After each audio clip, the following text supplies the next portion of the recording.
2 ወር ይሁን 3 ወር ይሁን 2 ሳምንት ማቆዩት እኔ ሳልሰማ ለምንድን ነው ሄርሜላ የፈለገችው ነገር እንድታደርግ የምትፈቅዱላት? እኔ ስቲል እንኳን እኔ ወደ እናት አባቱ ጋር ሊሄድ ተነስቶ ለእኔ አልተነገረኝም።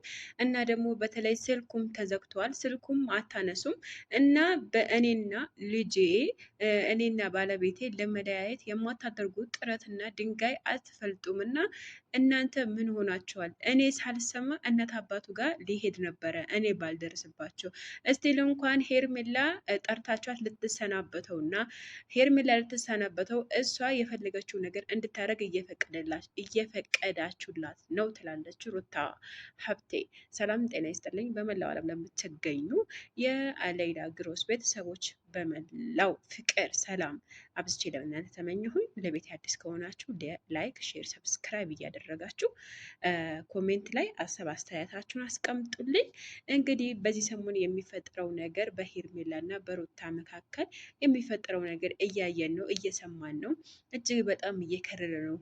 ሁኔታዎቹን እየከረረ ነው፣ እየከበደ ነው።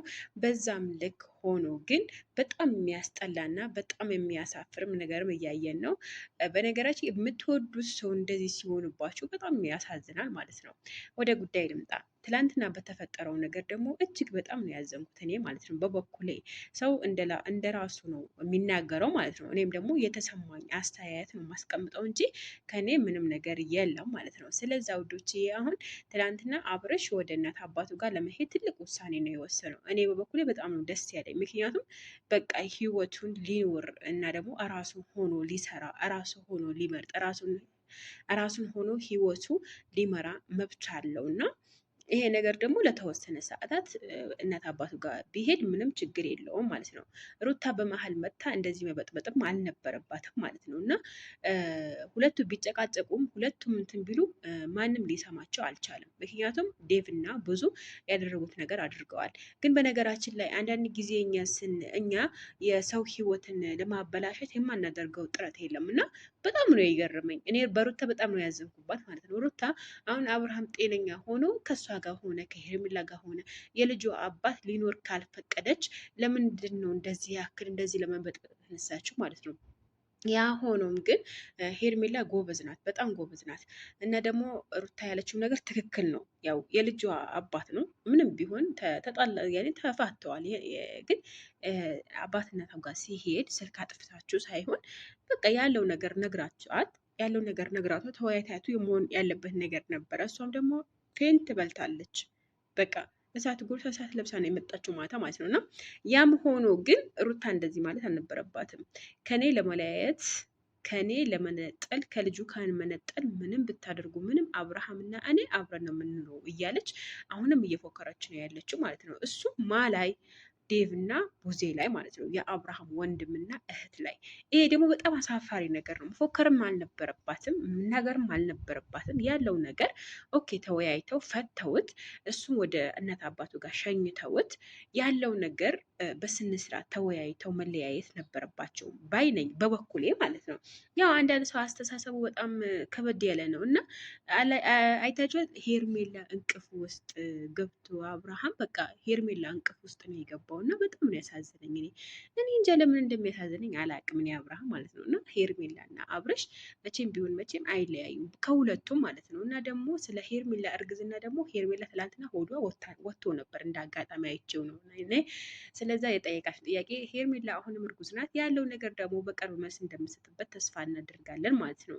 ሌላውን ነገር እጅግ እጅግ በጣም የሚያሳፍርና የሚያስጠላ ተግባር ሩታ ላይ ማንኛውም ጊዜ ሳታስፈቅድ ምን ሳትል አሁን ምሳሌ እነሱ ጋር ሩታ ጋር ዴቭም ይሁን ቡዜም ይሁን ሳያስፈቅዱ ወደ ሩታ ቤት አይሄዱ ማለት ነው። እና በቃ ያስጠላል። አንዳንድ ጊዜ በቃ ሲበዛም ያስጠላል፣ ሲበዛ ማርም ይመራል የሚባለው። ስለዛ ሩታ መናገርም መምጣትም አልነበረባትም። ሶ ግን መናገር ነበረባቸው ዴቭ እና እነ ቡዜ አብርሃም እንደዚህ ቦታ ሊሄድ ነው ምናምን ብለው መናገር ነበረባቸው ማለት ነው። እና ለሄርሜላ ነው የነገሯት። ለሄርሜላ ነው ልትሰነበት የመጣችው። በቃ ከማጋ ህይወቱ ደስተኛ ሆኖ ማሳለፍ እንዳለበት ዴቭ እና ቡዜ ያውቃሉ ማለት ነው። አብርሃም ደግሞ በዚህ በሁለት መሀል ገብቷል። ያ በሁለት መሀል ደግሞ እራሱ እስከሚያውቅ ድረስ እናንተ ከጎኑ ሆናችሁ ያለውን ነገር ማስተካከል ነበረባችሁ ማለት ነው። እንደዛ ነው የሚሰማኝ ማለት ነው። ነገራቶቹ ግን እየከበዱ እየከረሩ ነው እየመጡ ያሉት ማለት ነው። ይሄ ደግሞ በጣም ትልቅ ችግር ነው የሚፈጥረው ለበኋላ። ስለዛ ሩታ በጣም ችግር ፈጥራለች ማታ ላይ እንደዚህ ተነስቶ እንደዚ በድንገት መምጣት አልነበረባትም። ሄርሜላ እንቅፍ ውስጥ ስታየው በጣም ነው የደነገጠችው ማለት ነው። ሄርሜላ ላይ ነው ሄዶ የተመጠ ጥምጥም ያለባት ማለት ነው። ስለዛ ሩታ አሁንም ቢሆን ያለው ነገር ተወያይታችሁ መፍታት እስካለባችሁ ድረስ መፍታት አለባችሁ። ነገር ግን እንደዚህ መበጣበጥ እንደዚህ መሆን አስፈላጊ ነው ብዬ አልገምትም በእኔ በኩል ማለት ነው። ስለዚህ አስፈላጊ የሆነው ነገር ዴቭና ብዙ ወስነው ቀርረው ትልቅ ውሳኔ ነው። አብርሃምም ደግሞ የወሰነው ትልቅ ውሳኔ ነው። አባት እናቱ ጋር የወለደችው እናት አባቱ ጋር ሄዶ ያለውን ነገር ቢያንስ 2 ወር በቃ ቢያንስ 2 ሳምንት 3 ሳምንት ይሆን ብላለች እኮ 3 ሳምንት ማቆየት 2 ሳምንት ማቆየት 1 ወር ማቆየት እኔና አብርሃም አንለያይም የምታመጡት ነገር አያለው ብላለች ሩታ ማለት ነው። እየፎከረች ነው ያለችው። ይሄ መፎከር ደግሞ ለዘላቂ አይሆንም እና ስለዚ ራስሽን አረጋግተሽ ራስሽን ሆነሽ የሚሆነው ነገር አብርሃም ጤነኛ መሆን ነው የምንፈልገው። ኦዲየንሶችም ሆነ ቤተሰቦቹ የአብርሃም ጤንነት ነው የምንፈልገው ማለት ነው።